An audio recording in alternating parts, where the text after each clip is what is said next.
Okay. So also Rudo was there.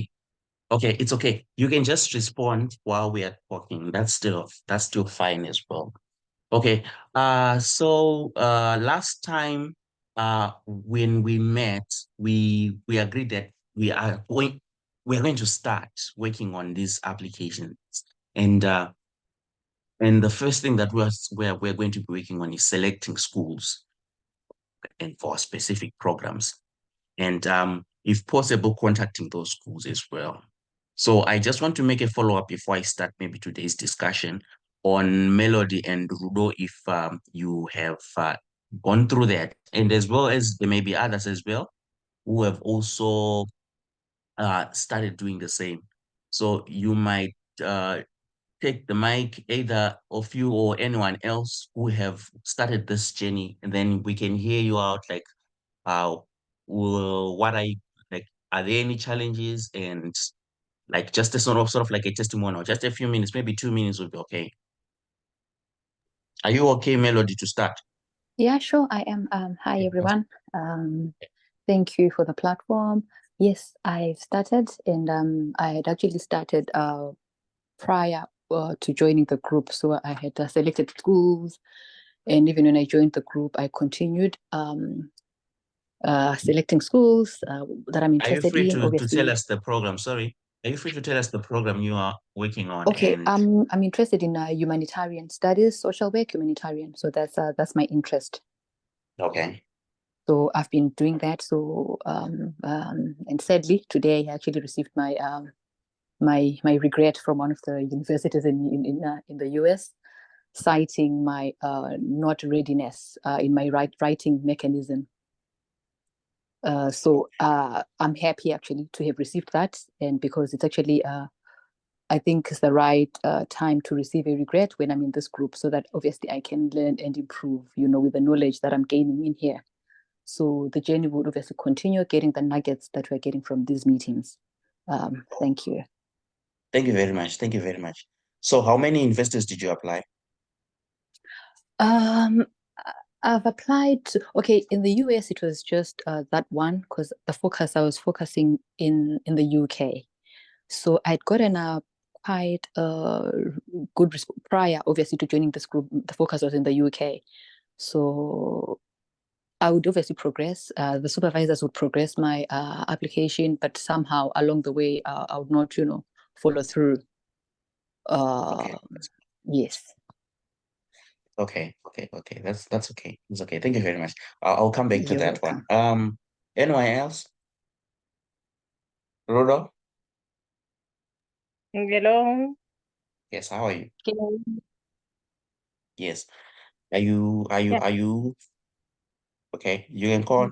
Yes, I can hear you. Thank you so much for giving me this opportunity. I started by putting my house in order. I was getting reference letters. I was writing my statement of purpose and preparing myself for the application. Up to now, I haven't found something that is quite matching what I want to do. So I'm deciding to shift to computational because when I did my research, I found some compounds of interest. So I now intend to continue with that one because I couldn't find anything that is matching natural products so far.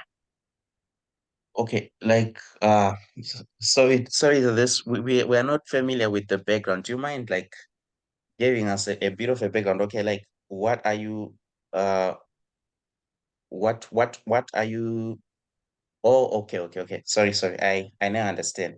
Oh, when I was saying Okay. last session, I meant like the session that we did in the group. But that's okay, I understand. So I realized that Trudeau, you were on that other session, the specific sections in the universities. Okay. Yeah. So yeah. So that's okay, I understand now. I understand. So Yeah. So actually what I've been trying. Uh, okay, go ahead. yes, yes. So what we did last session in the group, which was first week of Mhm. March, was that we assigned that to say, okay, people should start working on the actual application process. So the simple assignment was just to look for universities which you are interested in, and check the departmental requirements, and possibly look for a specific professor whom you might be interested to work with. And if possible, start engaging. So roughly, as much as the group was silent, there was an assumption that people are working on that, so that when we get to meet again, we have what do you call it? We have something like a feedback. Uh, s- uh, Maureen, please, may you mute your mic as well as Tambelani. Okay, so that was the basic assignment that we had. So right now, I am going to maybe just a very short presentation, but mostly I would have loved to hear from you guys to say, okay, you've been working on searching for universities. If we have maybe about 5 or more people, and people, especially people who have started and also are having specific challenges, so that those challenges we can address them. We are grateful to have. I'm also grateful to have one of a Zimbabwean who's also this side, who also started their PhD, Margaret. I think if all permits, she might also want to help us along. She's also familiar with some of these processes, and those who are at UZ, she once worked at UZ as well. Um, so is there anyone else who wants to tell us about their journey so far in relation to the application process?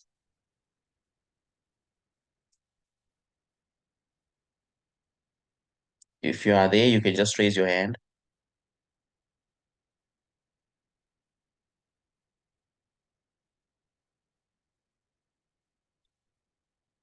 Okay, no one else. Okay, that's okay.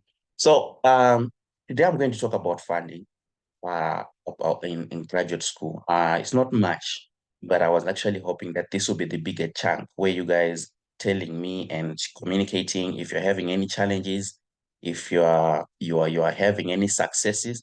I'm happy to hear Melody's story actually.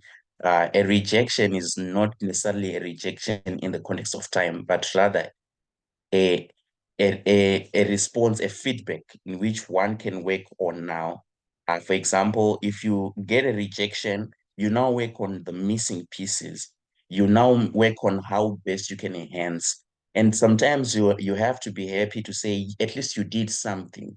So in these times when whatever that you are going through, at least if you have done something, there's this thing which I was not standing doing nothing.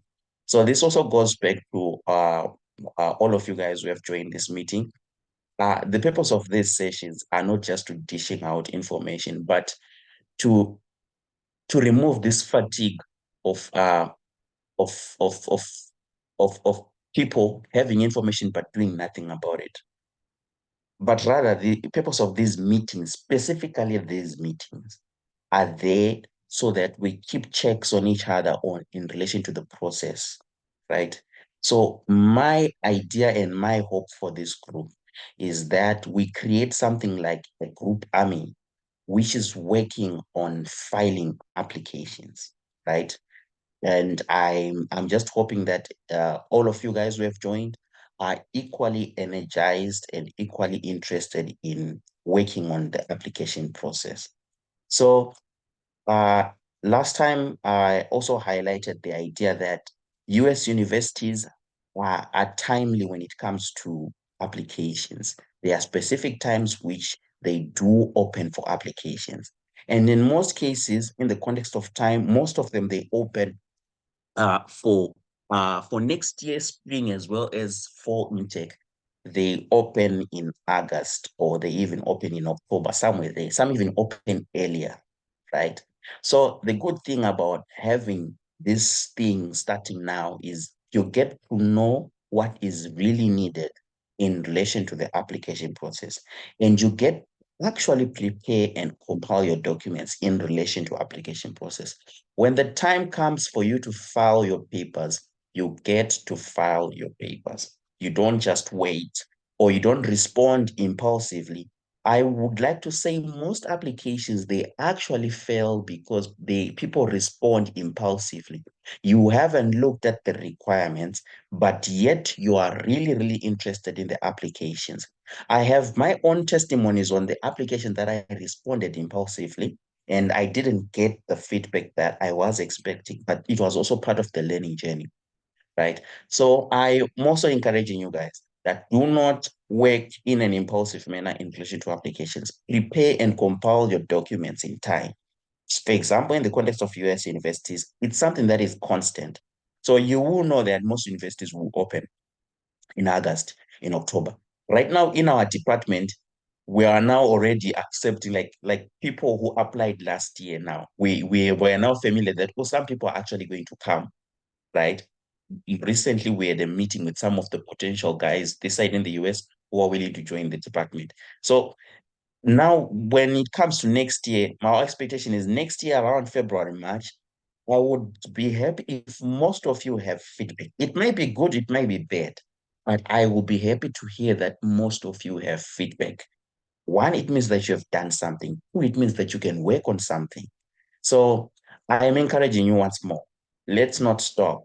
Let's start working. And let's be free to communicate this feedback. Because if we don't communicate this feedback, one, we don't even know with the problems that we're facing. Two, we don't allow ourselves to get the help which we really need. So I am again encouraging you, when you are done with this process, be free to come back to us in these platforms, whether in the WhatsApp group or even especially in these Zoom meetings, so that we can communicate, right? Inboxes might not be available in most cases because I'm also busy with my studies. It's been a hectic year to say. So for now, I'm just going to talk a little bit about funding, and I'm going to upload my little slides here. Let me see. Where are my slides? Okay, so I would like to share.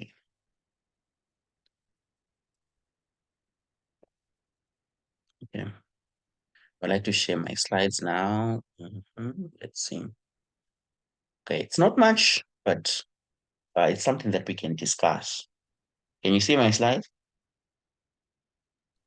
Yes, we can. Okay, thank you. Okay. Okay, um, today's small discussion will be on financial consideration in relation to US graduate school. So this doesn't really have to be like the only channel you can work on, but rather you can start from here. It's information that you may need to know, right? So so that's the whole purpose of today's presentation. So roughly what we're going to touch on is roughly on application fees, English taste, as well as GRE, as well as funding options, like other funding options which others are actually using in what do you call it, in graduate school applications. So getting on to it, one of the things that you usually face when you're applying is funding for your application fees, and it's one of the biggest what do you call it? It's one of the biggest uh what do you call it, hurdle that in which you have to pass over when you are filing your applications. And it's one of the limiting factors as well. You can actually limit the number of your applications because of the sorry, may someone mute their mic, please? Yeah, I'm watching my webpage.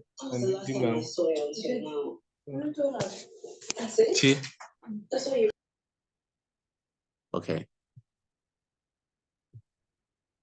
thank you.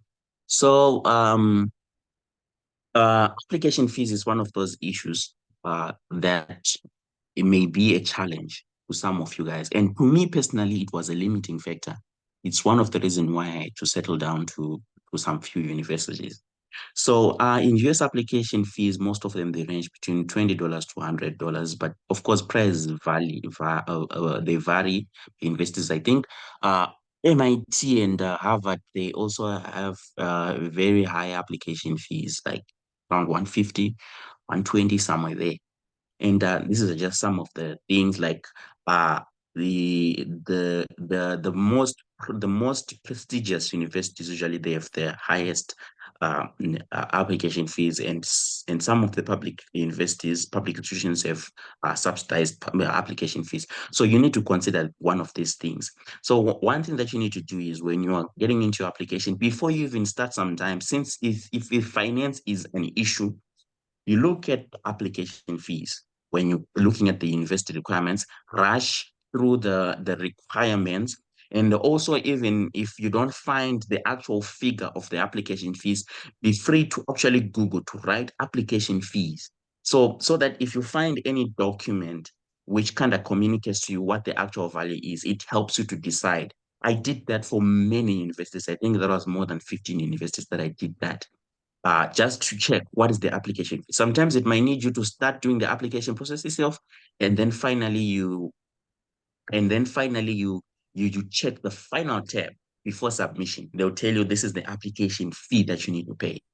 So you have to take care of that. But there are also other options that one can actually explore in terms of navigating around application fees, is to make use of the idea of application fee waiver.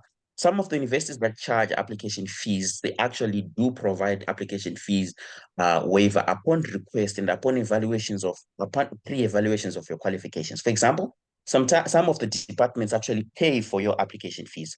So one has to write an email to either to Grad office or to the department to ask if it's possible for them to have application fees waiver.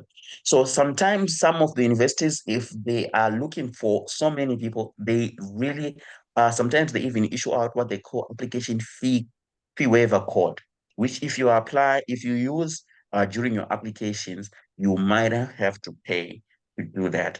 Then another idea, for you to get an application fee waiver, it is super critical for one to attend what they call a grad school fair or an online grad school seminar of the university itself. So most universities, they actually host something like an online seminar in which they do communicate to prospective students about their schools and how one can start with the university. So it's one thing that you should look into. Then the second thing that also that one needs to consider in the context of financial consideration is the idea of English tests. So what some of these things one needs to prepare them in time. And if you are really, really interested in some of the big universities that don't really require one to compromise upon requirements, for example, international students are sometimes required to have a English test English tests. And some of it include IELTS, TOEFL, and there's also Duolingo, right? So it's good to check. So all these tests, some of the departments, especially in social science, like social science or humanitarian, some of the programs that I've come across. For example, if one wants to do a master's in English literature and they're coming from a different country outside the US, sometimes it is a must for them to have an English test. And the type of the English test and the scores that are required, they are departmental specific. So upon on the website where they talk about the requirements, they usually talk about scores. Then also in the same context, there are some universities which do also consider citizens from countries such as Zimbabwe also as people who speak English close to the native style, or who are proficient in English language. One of the examples is the university that I am at, Kansas State University.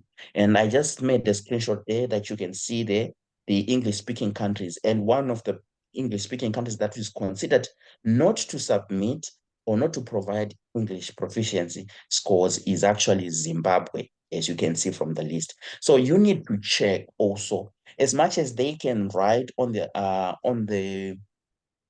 as much as they can write on the requirements to say, okay, you need to be a citizen from an English-speaking country for you to not show your English proficiency.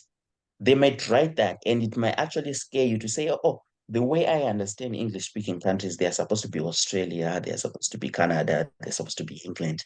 So you might think maybe Zimbabwe doesn't fit in, or sometimes they even write English as a first language. But it's good to check the list. Always check the list.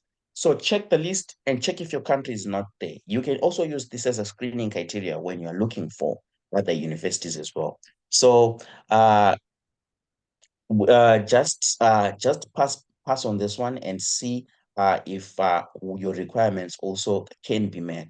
Then another idea that one can make use of, okay, just before I go into this one, I wanted to tell you that I want to talk about most of these, the first two that you see, the English test, they're highly expensive in the context of the Zimbabwean economy, of course.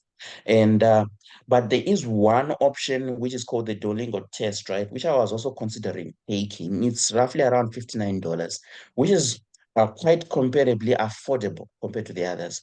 So it's good if one would want to consider that one. And the thing is, English tests, they are very good argument on your English capabilities because one is admitted for a school program based on their English capability as well. And then the other one is for you to get potential employment, for example, assistantships and the like, your capability to speak English fluently is also based on. So if you want to make your application more powerful, be sure that also English tests can be part of that. That's if you can afford. So you might also want to consider that as well. And then another idea that one can actually make use of is to ask the university if they may need what you call an English confirmation letter, which one can actually use. This was actually my own English confirmation letter that I used for St. Louis University, which I also applied and they actually rejected me. So you can see, you can actually request this letter from your own university that please may you write a letter for me, which is required by this university, confirm that my bachelor's was actually in English. So I requested this letter at Chinoy State University, Chinoy University of Technology, and they actually gave me this letter free of cost. There was no fee attached to this. So you might also explore on this one, but it is good to keep communication with the graduate school as well as the the departmental coordinator. Check if submitting this may be sufficient. So you don't necessarily need to just submit it without communicating with them. Or you can only look for this confirmation letter only given that you know someone else who also submitted the same letter and got accepted. And the letter was taken as part of the application. And also, even in universities such as Oxford, they also require these letters to just confirm that your English was. I remember when I applied at Oxford, I also used the same letter then. So you might also want to consider that. Then the other issue is the graduate standard test. These are one of the also the exams that are used to standardize our qualifications. And some departments are super specific on these exams. They don't compromise, especially some of them in engineering. They really require GRE records. And for business, they require GMAT. So you might want to consider all these. They have do some specific cost. If you cannot afford, that's okay. It doesn't stop you.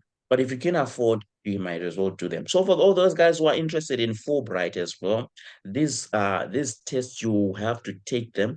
But I'm sure for Fulbright, you if you're familiar with Fulbright, they do what do you call it? They do pay for you when you qualify for all these other tests, the English test and the GMAT and the GRE. And so if one goes through that way, they have to do this test. And then there are also guys who also join Fulbright, but also maybe fail to qualify. But after writing all these exams, it's actually good not to stop looking for applications because the documents that you're given, like the GRE, the GMAT, they now belong to you. So you can actually use them to file applications, even not under the Fulbright scholarship. So that's another issue that one can actually consider as well. As you can see, I also included a snapshot. GRE is not required, but your GRE score may make your application stronger. I took directly from my own department, actually. So these are some of the things that they say about some other programs. They actually specify that GRE is not really required, but GRE scores may strengthen your applications. So especially when sometimes your grades are very, very low and you're quite discouraged about it, and you can afford GRE exams, and you can actually do them, and that they can actually make your application stronger. And all these exams, they're done in time, not the time now you are applying, but they're done and they require you to study for them as well. So you might want to consider them. Then now I also added this slide like give in the context of your fees, what other things that a graduate school offers in order for you to cater for your fees. As we presented on the initial presentation that US university pays a lot of attention in terms of supplying scholarships and also funding options for graduate studies. So if one gets to get a master's, and it's good to actually seek clarity on whether you are eligible for research assistantship, teaching assistantship, or graduate assistantships. Most of the application portals, they actually give you an option like, okay, do you want to self-fund your PhD, your master's, or you want to apply for a teaching assistantship? So there's that on the application portal. And then the other part is sometimes for you to be eligible for assistantship, you have to fill in a separate document, which you submit to the department separately, not necessarily part of the university portal. So you might also want to consider that. Pay attention to those informations when you're applying. You might need to actually make use of that. And then finally, there are also student loans that one can actually make use of. I have a colleague, my own personal friend, who actually got a master's, partial scholarship master's at one of the prestigious university, part of the top 60, I think. But then they go in like they are not paying full fees for her. And she checked out for some other options which she could make use of. And she found that there are some institutions in the US that actually offer loans to international students without any what they call credit score, or without any credit history, like history for borrowing money within the US and paying it. And she actually borrowed, I think, around $50,000, right?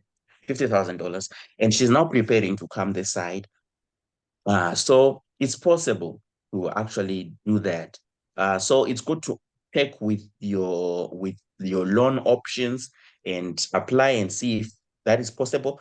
But however, with loans, you have to pay them back. So it's good to be conscious of, okay, how am I going to pay the loan? That's a critical thing. Which means that even as much as you were not given assistantship at the university, then you have to fight to get a specific employment so that you are able to pay back that loan. Because if you are not able to pay that loan, you might there might be some potentials to get deported. So roughly that's what I had today. Thank you for listening. And at this time, I will take questions and comments. But before anything else, I would also want to ask if Margaret has anything to add.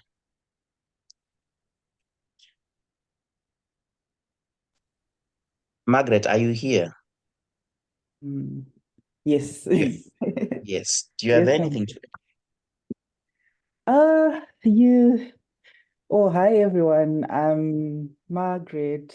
I'm also a graduate student here. I also used the same route Jonathan used to come here. So, in terms of editions, you pretty much covered everything. Yeah. But one thing I would really emphasize is try to start your application as early as possible, because that would actually give you more time to do the exams, look through these application fees, application waivers, English test waivers. It's possible to literally apply without paying anything. But then the only way that's possible is for you to research early, send emails early, and then apply early. it's possible. So yeah. If you have any questions.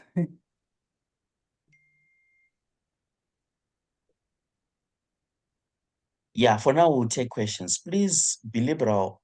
You can speak Muchishona, uyakwanisa ukukhuluma isiNdebele. In Venda, you can also speak in Venda.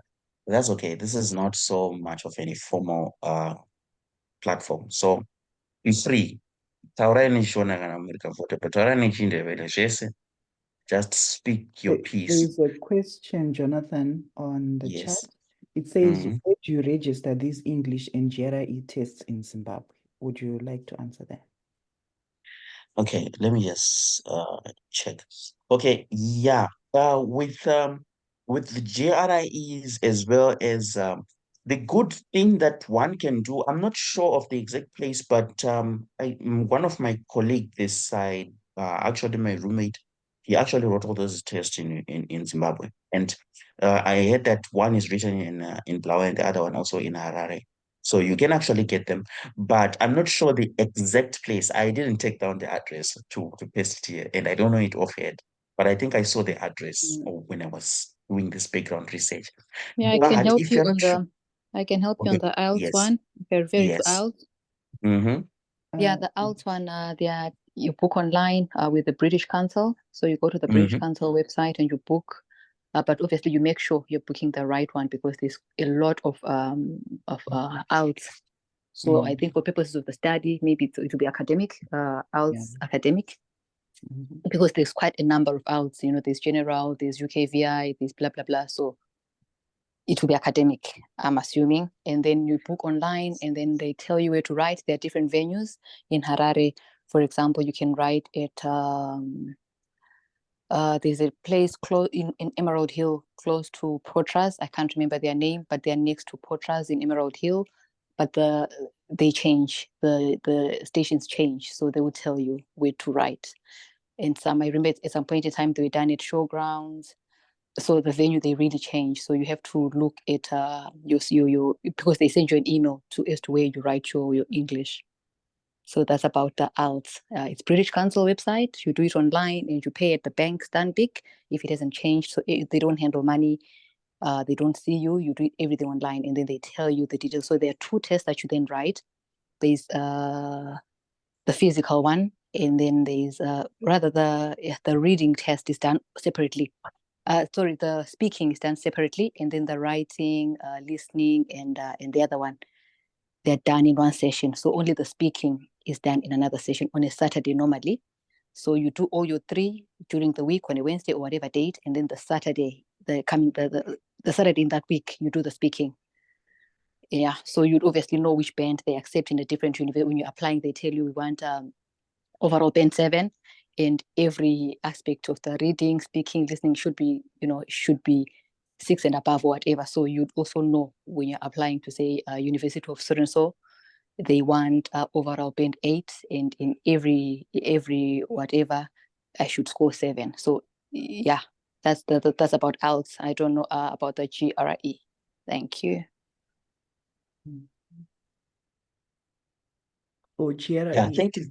Yes, Yeah. okay. You can go on, Maggie. Okay, I've posted the GRE website. It's called ets.org, and I think it also works with the TOEFL one. I was still looking for it. So you can look at that website and then, like she said, register online, and then they even the centers where you get to write the exams, they also pop up there. Then, but it's usually, I think, American Embassy Education Department, somewhere there. Or you can even go outside the country, Botswana, South Africa, if your finances permit, you can write the GRE there. But use Yes. the same website for registration. That is true. Thank you very much, Maggie, for that.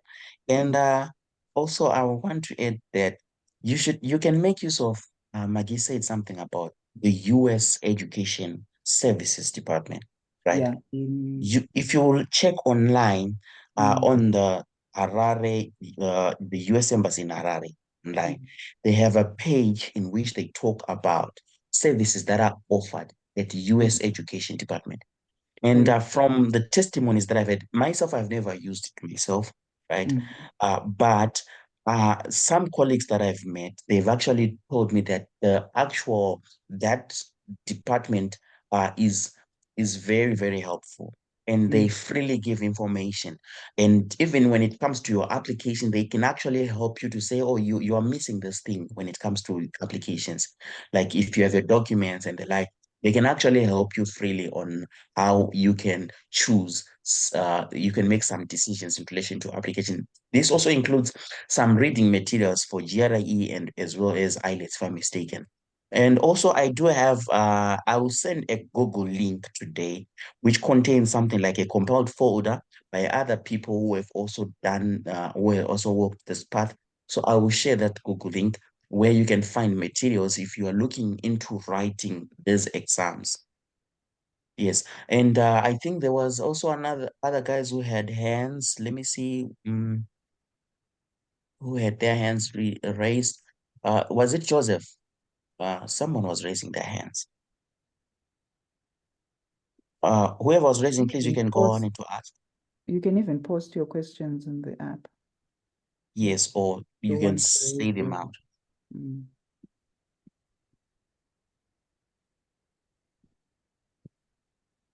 Okay. Guys, is there anyone with a question again?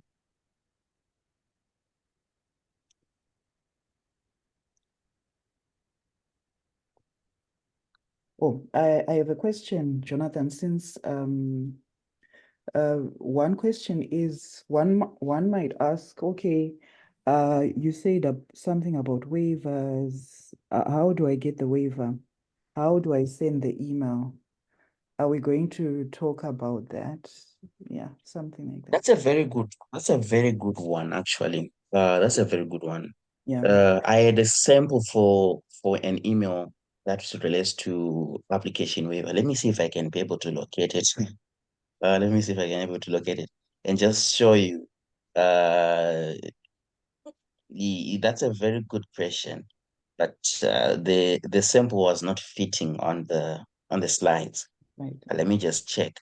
Me, the only emails that I was able to write communicating to the, because I limited myself to universities that that have low application fee, and I did not request for the tuition waiver for the application fee waiver because I didn't know about it. But however, after I think Matawa, who's not here, also requested for a tuition waiver. And okay, there is also, let me just check. There are these letters that they presented. Let me just try to share my screen on that. I'm here. Oh, you had a question?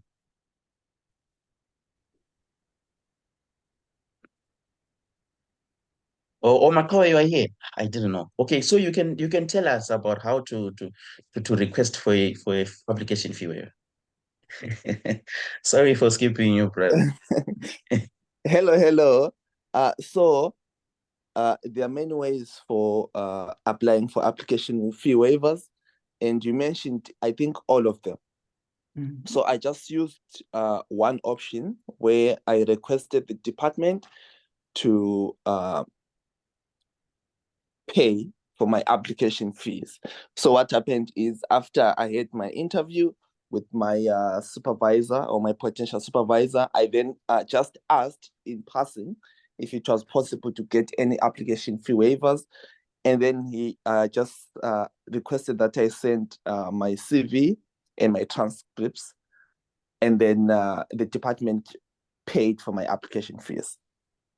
So I don't know if all universities do it the same way, or I think it's best if you communicate with the person you'll be interacting with from the university as you are going through the application process. That's the person who can help you because they'll be having first-hand information on the know-how of application fees.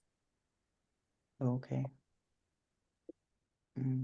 Yeah, thank you for that. I think that's the reason why, like, I mentioned that it's super it's super required that one attends uh, some of the online meetings that are departmental related or that are linked to the graduate school itself uh, on the universities that you're interested in. It's super critical.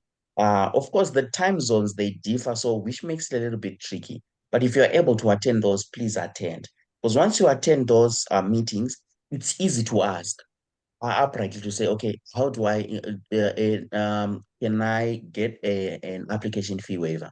Then the other thing is, I think with Wayne University, some specific departments do exactly what Makawe mentioned. I think if I remember, Wayne University does exactly that. It actually writes that if one is applying in our department, like Wayne University Chemistry Department to be more specific, if one is applying in our department, we pay for your application fees, but you have to send us your CV first so that we tell you if you're eligible to apply, to file your application.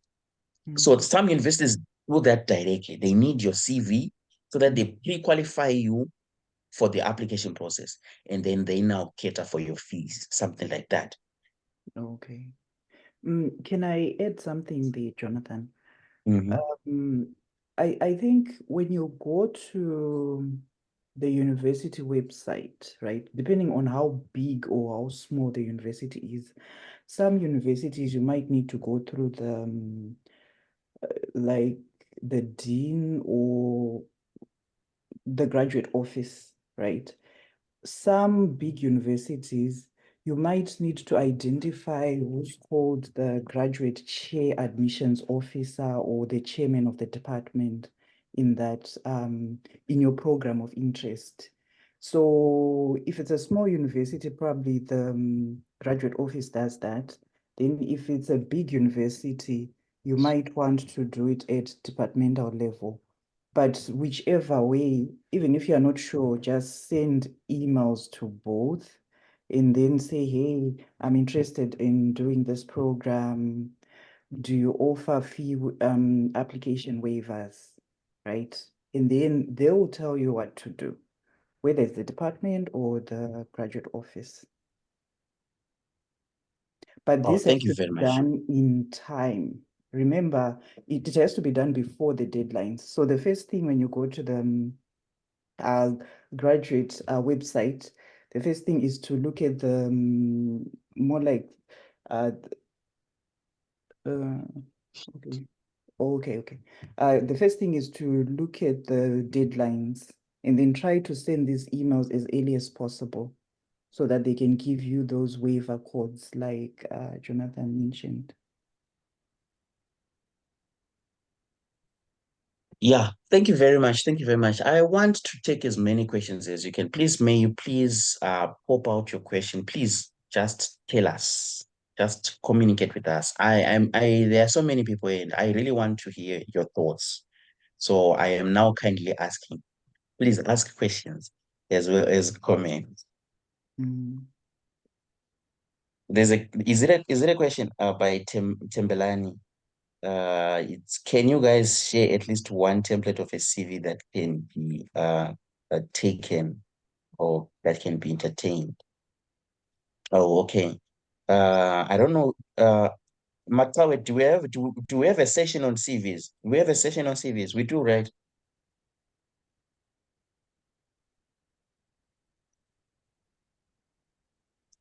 I think we have a session on specific the CVs and personal Um, statements and right.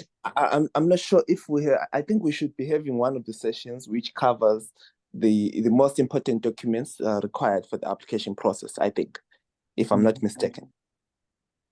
Okay, yeah, thank you very much. Joseph, you raised your hand. Please may you ask. Unmute your mic and then you can continue.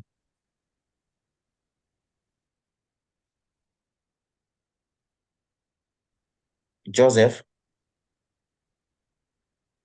may you unmute your mic?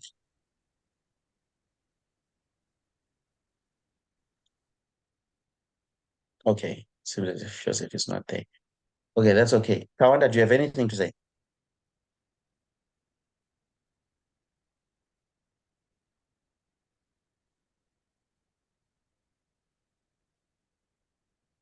Okay, so guys, I will go once, I'll go twice and thrice. Is there anyone who has something to say before we can consider closing?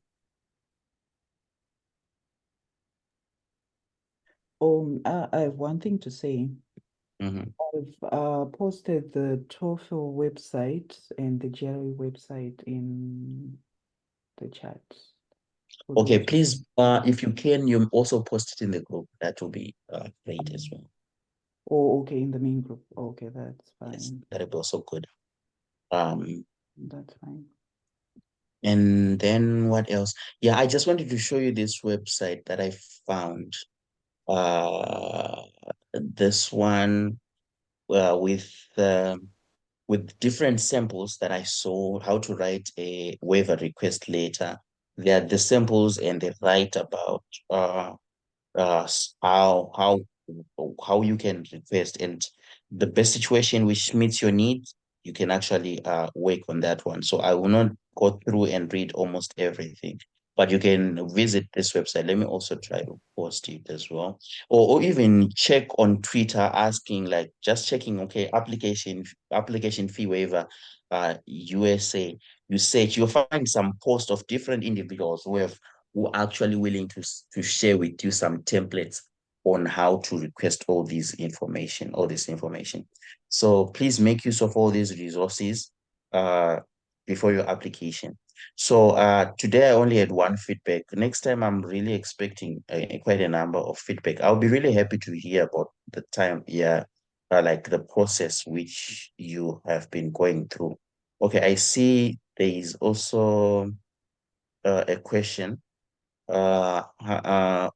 Wasn't in the previous session. My question is related to GPA calculations. So my transcript is from Chinoy University and the GPA is 2.7, yet most programs require 3.0. How do I go around it? Okay, that's a good. Me actually my GPA was 2.9. It was not 3.0. Okay, there are things that beef up your application. Um, First of all, you have to check with the universities to say, okay, the universities, is it strict on three or is it just talking about three? Then the other thing is, uh, you have to be flexible to not like apart from a GPA, what else does your application have to offer? I think application is all about that. Like what else apart from your GPA? Okay, your GPA doesn't meet the requirements. Then what makes you competitive? So what makes you competitive can be one, some online courses, two, work experience, three, it can be publications, right? Four, it can be I don't know, some other stuff, right? Which makes your application a master's, it can be your master's as well. So there are some things that complement your GPA, which you may need to like look into to say, okay, if I am going to file my application, what shows that I am what my GPA is not talking about, right? Because GPA is saying you don't meet the basic requirement, which a specific university says. But then the question now is, what is it about you that meets the requirement? So you have to consider all those other options and also look at how best you can beef up all your package so that you become competitive. Because the GPA thing, honestly, it's a big thing in the US, though. It's a big thing. They do find it quite serious. Like I'm sure at St. Louis they didn't take me because of my GPA. But also it's subject to the competition during that year as well. So which means that it doesn't have to be a stopping gap. So you need to explore, but at the end of the day, also file your papers because there are quite a number of testimonies of people who have also been accepted with considerably low GPA. So just consider that as well. So just consider that. And I don't know, Maggie, if you have anything to say on that. Thank you, Jonathan. The case of GPA, I feel like it's a session on its own. There are so many things that you can do to beef up your application and get an offer with a low GPA. And then Yeah, that's how I feel. You can even get a position, an offer with probably 2.5 or even less. There are universities that can offer a master's. Of course, there's always the thing of funding. If you have low GPA, now the funding issue comes into play. Will you get funding when you get 2.5? Or when you apply with a 2.5 GPA? That's the big question. But your question, Tatenda, this is a good question. I feel like, Jonathan, what do you think? If we can prepare probably a session on how to apply if you have a low GPA, what you can do, and those things also apply to those who have high GPA as well. What do you think, Jonathan? That's okay. We can talk about it. Then we can update the group and see if Yeah, we can make a session on that. That's a very good because one. it's a big topic for most people. I feel like if one knows how to prepare such an application, you'll be on your way to getting so many offers. Okay. Yeah. Thank you very much. Thank you very much. Final remarks. Is there anyone with a question before we close? I have one quick question. You've been Yes. talking of GPA. How does one convert from because I understand our system back in Zim, we don't use GPA. So how do you convert from like our system to GPA so that you know what GPA you've got? Okay, Maggie, you came from UZ, so I'll take this platform for it. I will give you this opportunity before I comment, because my university does calculate GPA. So, Okay. yes. Okay. For this one, I don't know how to do it on my own, but there are organizations that can do this for a fee, like WES, and also Spantran. These are the organization that I've worked with. I can post the links to this organization in the chat. So once you have your transcripts, then you go on the website, you send them the documents that they ask you of, then they charge you a certain fee and then you pay. So normally the fees range from, I would say, 100, it's usually above $150 to 300, depending on the service that you require. Yeah. Okay, and then the other thing is, uh, especially for students from UZ, I can talk specifically maybe for the investor that I met. Although there are different conversion platforms and organizations that do that, of course, at a fee, of course. Some universities need clarity on, were you part of the top 10%, top 5%, top 2% from the university, right? One of it is the one that the K-State one, chemistry department. So some they do ask the department, like, what were you, which part were you, or like, were you part of which group? Then the other thing is, as Makawe has said, most universities in Zimbabwe, they don't offer GPA, right? I'm talking about UZ, MSU, and all the other rest. But yet we have so many UZ students this side. I don't think they used WES evaluation or external evaluations. But however, it was a matter of being able to communicate with the department in a most clearance form. So in other words, GPA doesn't have to be a stopping point for you. So you can actually apply. And these other the ways of, for example, were you part of the 10%, 2%? So it also boils down to your reference letters as well. Because reference letters are not written not only on professional grounds, but also on academic grounds. So a testimony from your professor that you were one of the top students within the class that graduated with for example, first class, it actually shows a bit of a higher capability of your own academic prevalence. So you might also want to consider that there are so many options. In brief, nothing really has to be a nothing has to really stop you from applying, even a low GPA or a transcript that doesn't have a GPA.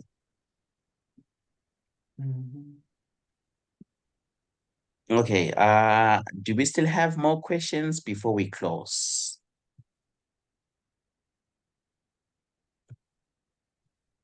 Okay, if we no longer have questions, assignment for this time, next time, please, we want feedback from you in relation to the application process. Now that we talked about your funding options, we are expecting you that when we get to the next session, you have funding options, you know the academic route you're going to pursue in the context of, okay, does my university supply what you call it, assistantship, GRE, and which option am I going to look for? Partial scholarships, we want to have that information from you so that we can monitor and evaluate progress. Thank you very much. All the best with the whole process. Thank you, Margaret. Thank you, Makawe, for supporting. And if you have any concluding remarks, this is the platform so that we can close. Sorry, what did you say, Jonathan? If you have any concluding remarks. I have one. So do not be scared to apply. That's one. Because when I started applying, I was like, this is a long, it's going to be a long process. Do not be scared to apply.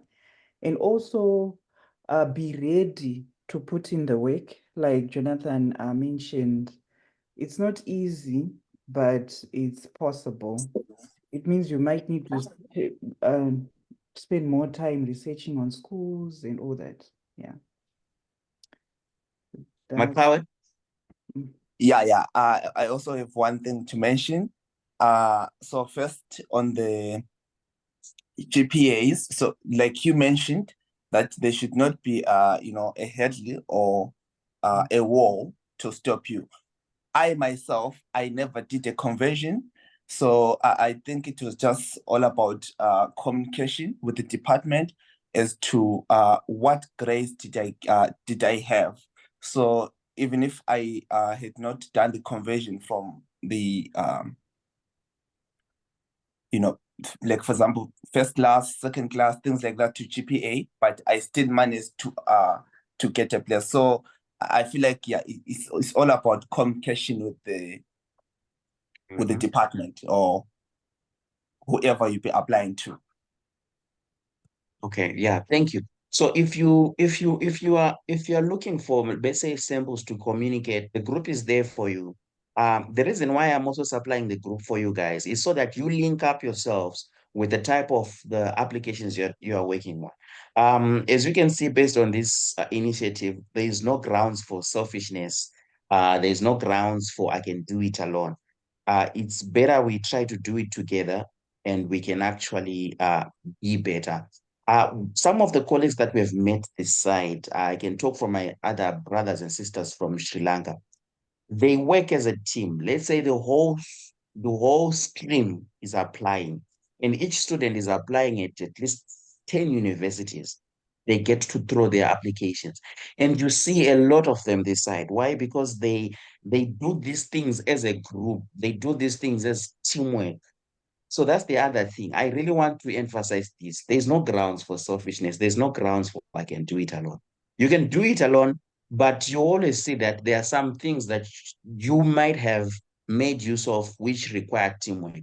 And now teamwork requires you to share information liberally, to say, oh, guys, I found this. Maybe this might be helpful. So I want to invite you and encourage you to freely share information on that group. When you see that some of us are busy enough not to really maybe keep on posting things, also if you have materials, be free. If you have found an easier way of doing things, please be also free to share. There are so many universities this side. Amukwani mese muri washoma. Amwapedzi, in other words, amwapedzi. Saka there's no need to say we can compete. Apatorina that in the beginning. So just do stuff and you'll be surprised how God will bless you in your generosity. Thank you very much and have a good day. This closes our meetings. Thank you, guys.